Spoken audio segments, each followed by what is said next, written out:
Hey travelers, welcome back to Arlecchino Press.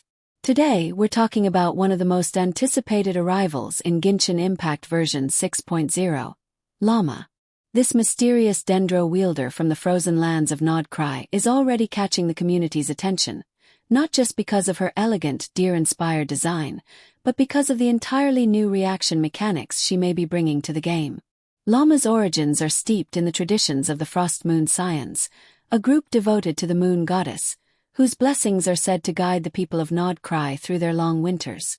The imagery surrounding Lauma shows her adorned with antler-like ornaments, glowing motifs, and robes patterned like frost under moonlight. It's a style that immediately makes her stand out from the rest of the roster. Her character design feels as if she belongs in a mythical tale rather than just a roster lineup, and that's exactly why so many people are hyped for her release. Version 6.0 will be introducing the Nod-Krai region, and from the little we've seen in teasers, it's going to be filled with icy landscapes, moonlit forests, and intricate architecture inspired by folklore. Lauma's role in this new storyline seems significant. Leaks suggest she may act as a guide or mentor figure to the traveler during the early chapters of the Nod-Krai Archon quest. But lore aside, the gameplay side of Lauma is where things get even more exciting. From what has been gathered through credible leaks, Lauma's combat style is built around a mechanic called lunar blooms. If you're familiar with the bloom and hyperbloom reactions introduced with Dendro, you can think of this as their lunar-infused cousin. Using her abilities, Lauma can generate special dewdrops through Dendro and Hydro interactions, and instead of those reacting like regular blooms, she transforms them into powerful lunar blooms. These upgraded reactions are said to deal increased damage and possibly have additional effects, like area-wide buffs or debuffs on enemies. This ties into something called Moonchant, a unique energy-like resource she can generate during combat.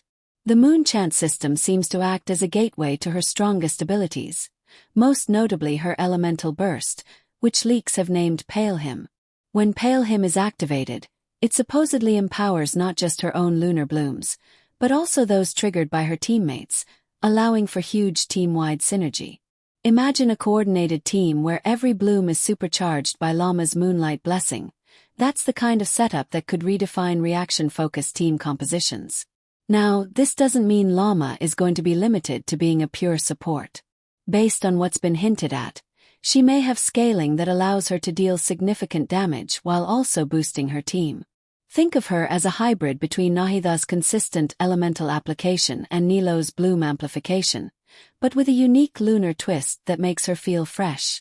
Players who like weaving reaction setups into their gameplay could get an entirely new style to master. Artifact selection for Lauma is another point to start thinking about now, even before her official release. 2 new artifact sets are rumored to be coming with version 6.0, one clearly designed with her in mind. One set is focused on increasing crit rate and lunar reaction damage, making it perfect for a more damage-oriented Lauma build. The other boosts elemental mastery and offers scaling benefits to the entire team. The more EM she stacks, the stronger the party's lunar blooms become. If you're planning to pull for her, it's not a bad idea to start farming generic EM sets like Gilded Dreams or Flower of Paradise Lost as placeholders. In terms of materials, while the exact list isn't confirmed, we can make some educated guesses. Given her vision type, she will likely use the Nagadis Emerald series of gemstones for ascension, possibly paired with new regional plants unique to Nod-Krai.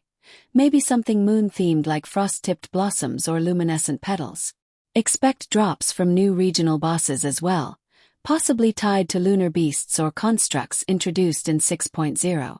Pre-farming Mora, weekly boss materials, and talent books from domains that align with Dendro characters is a safe bet. When it comes to team building, Lauma seems poised to become a staple in bloom-based teams. Pairing her with Hydro characters like Nilo, Kokomi, or Xingqiu will help trigger consistent blooms that she can then convert into lunar blooms for massive output. Electro characters like Raiden Shogun or Fiscal could also fit in hybrid setups, triggering hyperbloom variants but benefiting from her buffs at the same time. If her leaked elemental mastery scaling is as strong as it sounds, she could even slot into unconventional teams that revolve around pure reaction damage rather than traditional DPS rotations. From a meta perspective, The introduction of Lauma could shift the focus back to reaction mastery after months of raw damage meta with Fontaine's heavy-hitting units. She may not be a hypercarry like some 5-stars, but the value she brings by enhancing the entire party's reaction damage could make her indispensable in Spiral Abyss and high-end domains. Players who enjoy a more strategic approach to combat, thinking about elemental timing, reaction triggers, and team synergies, are likely to find her incredibly rewarding. As always with unreleased characters, it's worth remembering that numbers and abilities can change before her official debut. But based on the current leaks and lore teases, Lauma looks like she could be one of the most unique support hybrid Dendro characters we've seen. Her combination of lunar lore, reaction-focused gameplay, and team-wide amplification has the potential to make her both a lore favorite and a meta pick.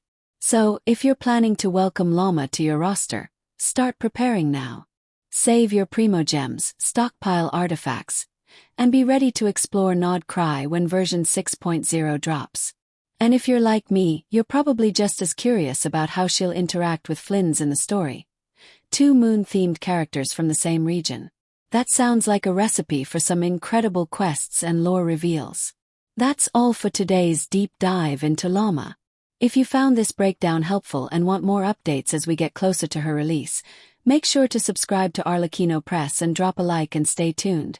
And as always, may your pulls be lucky and your reactions be perfectly timed.